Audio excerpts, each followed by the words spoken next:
जहां तक नजर जाए एक खामोश सी दुनिया फैली हुई है।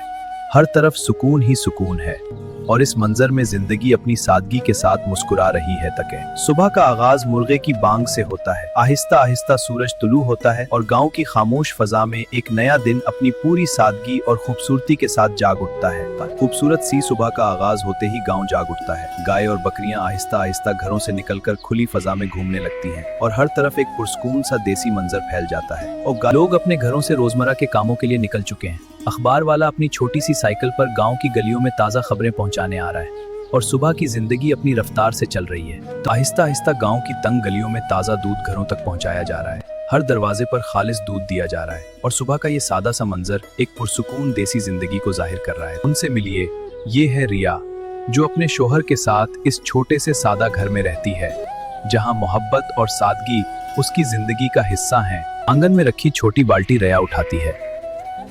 इसकी हर हरकत निहायत धीमी और सुकून भरी है और सुबह की खामोशी इस मंजर को और भी खूबसूरत बना रही है। दूध की बाल्टी हाथ में लिए रिया घर के दूसरे हिस्से की तरफ जा रही है।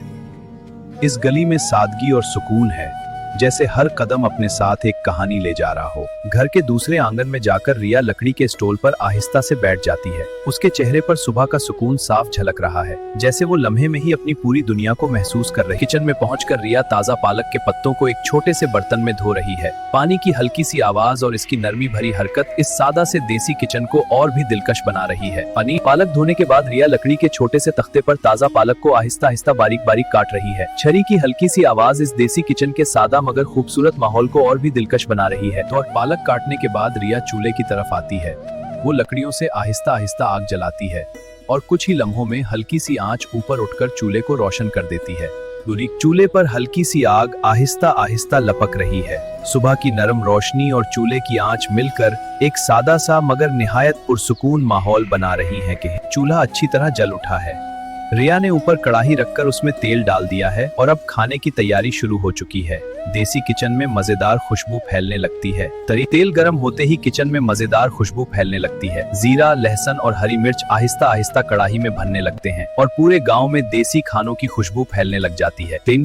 मसाले डालने के बाद रिया कटी हुई पालक को आहिस्ता आहिस्ता कढ़ाई में डाल रही है। हरी पालक गरम तेल में जाकर खुशबूदार सा मिक्सचर बना रही है और देसी जायके की तैयारी शुरू हो जाती है। पालक को हिलाने के बाद रिया इसमें थोड़ा सा नमक और हल्दी डालती है।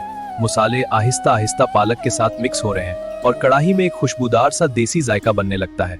लेकिन लकड़ी के छोटे चम्मच से रिया कढ़ाई में पालक को आहिस्ता आहिस्ता हिला रही है। हरी पालक धीरे धीरे नरम होकर गलने लगती है और देसी मसालों के साथ एक लजीज सा जायका तैयार होने लगता है। उनसे मिलिए, ये हैं रिया के शोहर रामो, जो शहर में अपने काम से फारिग होकर अब घर की तरफ रवाना हो रहे हैं और दिन भर की थकन के बाद अपने सादा से घर की याद लिए वापस आ रहे हैं थे। कुछ देर सोचने के बाद रामू दुकान से ताजा पनीर लेते हैं जो कीले के पत्तों में लिपटा हुआ है और उसकी खुशबू में एक खालिस देसी जायका झलक रहा है।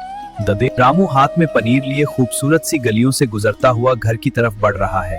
हर कदम के साथ उसके चेहरे पर हल्की सी मुस्कुराहट है, जैसे घर की खुशी उसके साथ चल रही होगा। घर पहुंचकर रामू पनीर को आहिस्ता से किचन के एक कोने में रख देता है और खामोशी से बाहर ही रुक जाता है, जैसे इस देसी किचन के माहौल को दूर से महसूस कर रहा हो जाए। आहिस्ता आहिस्ता रिया पनीर के टुकड़ों को छोटे छोटे हिस्सों में काट रही है।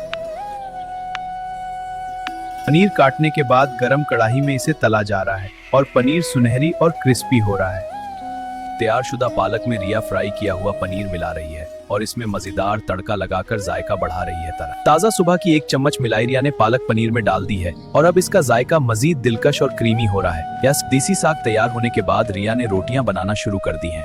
गरम तवा पर सुनहरी निशान भर रहे हैं और खाना तैयार होने के बाद रिया अपने शोहर के लिए खाना पेश कर रही है और गरम गरम देसी थाली सजा रही है। रिया अपने शोहर रामू के साथ बैठकर खाना खा रही है और दोनों अपनी सादा सी जिंदगी में बेहद खुश हैं। खाना खाने के बाद रिया बर्तन धो रही है और थोड़ी उदास है क्योंकि अभी तक ना किसी ने लाइक किया ना सब्सक्राइब किया। खाने के बाद रामू चारपाई पर बैठ जाता है